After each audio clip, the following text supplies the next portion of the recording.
Are you a chicken sitter or pet sitter that's wanting to take care of more chickens?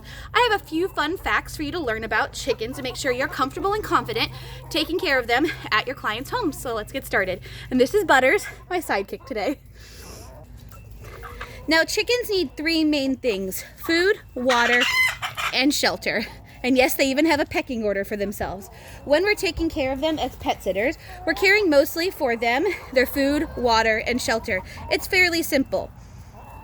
You can see here a very common setup for food and water in Florida for chickens. The first one is a food container that's a recycled bucket, actually, from a local sub shop. That's a pickle bucket. And then a hole was drilled into the top of it to make a hose setup. And the hose is set up to the house that you can just turn on the hose and it fills the bucket. In the bottom of the bucket are these what they call nipple feeders, where the chickens click on top of them and then the water is dispersed from there.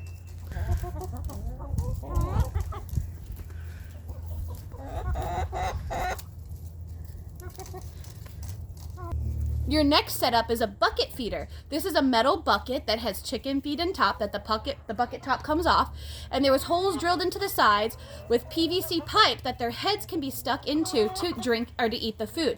This is really good because it reduces flies getting into the feed as well as other things like rats and mice. So it keeps it more sanitary, more hygienic, and less food waste along with having other pests that may come in and want to mooch off of their food as well.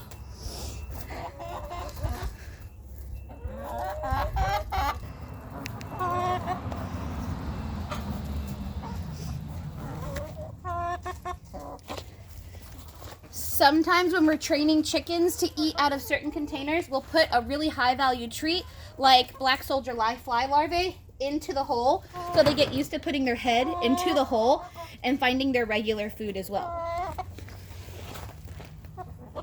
Your next most common task is, of course, taking care of the eggs. So chickens typically lay one egg every 24 to 48 hours during peak egg season, which is the warmer months of the year, depending on the breed of the chicken. Most coops have some type of container or entryway where the egg laying boxes are. So let's go check that out.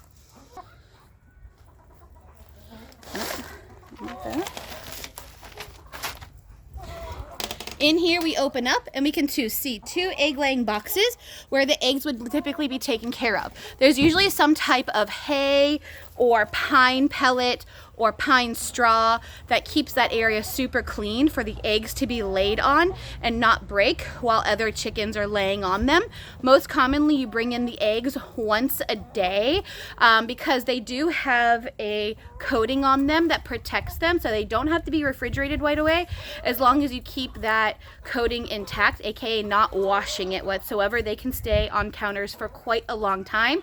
But we do have to note, chicken eggs from communities and families are not gone through the pasteurization process, so they do have a higher risk potentially of salmonella.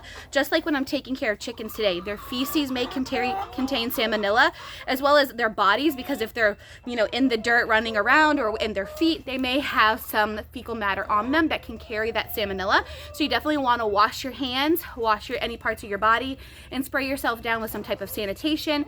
Change out your shoes if potential. I tend to bring a pair of like a Croc or a mud boot to walk into chicken coops that don't have fully enclosed areas to avoid getting poop onto my other sneakers and bring it potentially into the client's home or my car or etc.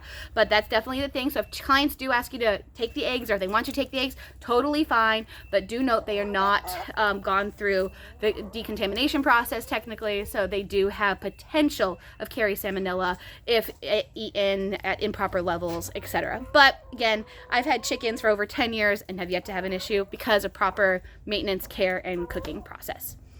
Now, one of the most common questions I get asked are, how do I get the chickens back into the coop area if they're in a yard or if they're out in this loose area and the clients want them back in the coop at night?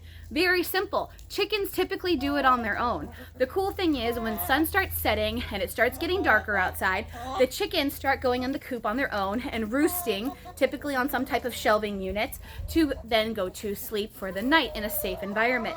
So if they have a coop accessible, they prefer the coop. Some people close it in fully. Some people just want them in the coop area. Now others keep them wild and let them roost wherever they want at night, but there's a higher risk for nighttime predators such as your foxes, your raccoons, etc., from potentially causing harm to your chickens.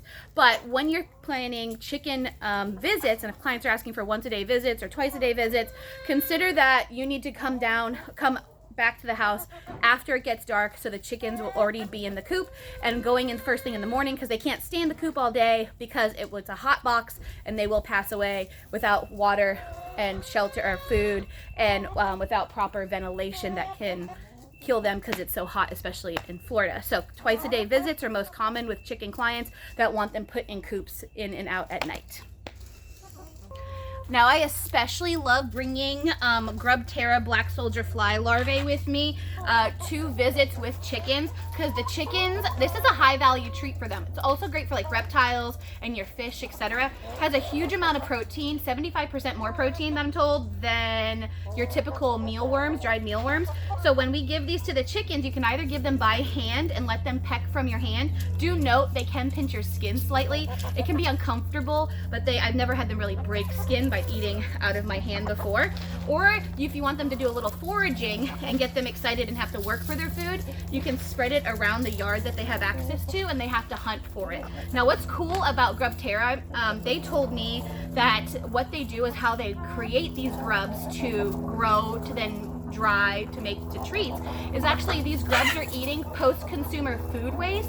So the waste that would typically go in the trash and get wasted, that's how they grow their black soldier fly larvae.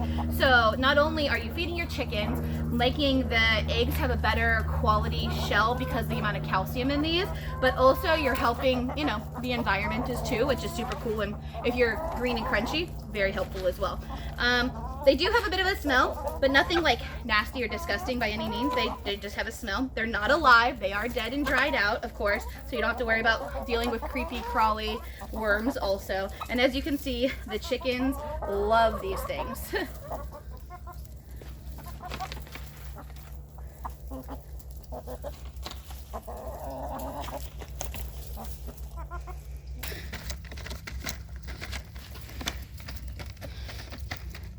And if you drop your bag, they'll help you with the cleanup too.